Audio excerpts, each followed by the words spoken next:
Oh, si ate na naman ang ano ko kasama. Oh. Diba? Ako na naman. Siya na naman. So, Kailan ako nagpunta dito? March ba yun? March yun. Matagal-tagal. Oh, matagal na. Bihira lang pupunta dito. Halika dito, te. Saan ba yun? Ito na. Iya.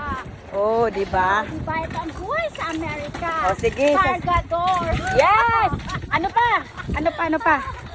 Ang Ano pa? hirap kumita ng pera. Correct. Kaya nga wala akong trabaho eh.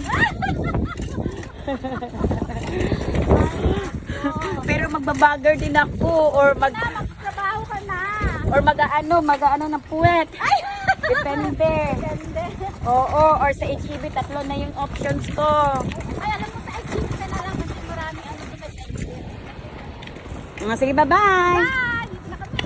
O, diba? Ganito ang trabaho sa Amerika. Mga baggers, taga punas ng puwet at saka tiktak. Bakit tayo mga pwede sa magpunas ng mga ano? Kasi Ayan, si Ate Janet ulit ang ano ko, nakuha ulit.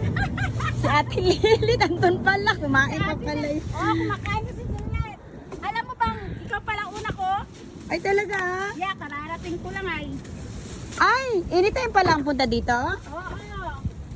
Ayan. Kararating ko lang. Thank you so much. O, diba? Ako yung amo ngayon. Siya yung ano ko. Oy, joke lang ha, hindi naman. Kasi yan ang buhay. Kasi kailangan talaga, kung meron tayong mga Pilipino na makikita sa loob sa sa komisari, kunin din natin sila para makatulong naman din. Yes. Mm.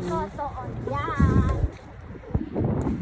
Yan ang buhay. Kung nagpupulot ng pera, See? nila alam ang buhay dito. O, see? My God. In-explain na lahat. Ay talaga, kasi akala na bumulot tayo ng pera dito. Mm. Ang hirap ng buhay dito. Mhm. Mahirap. Okay, 1, 2, 3. Isa pa! Para may sama sa rin si ate. Oo nga, O, ito diba? pa. Ang buhay. Mayayaman to, pero bakit nandito kayo? Nagbabago.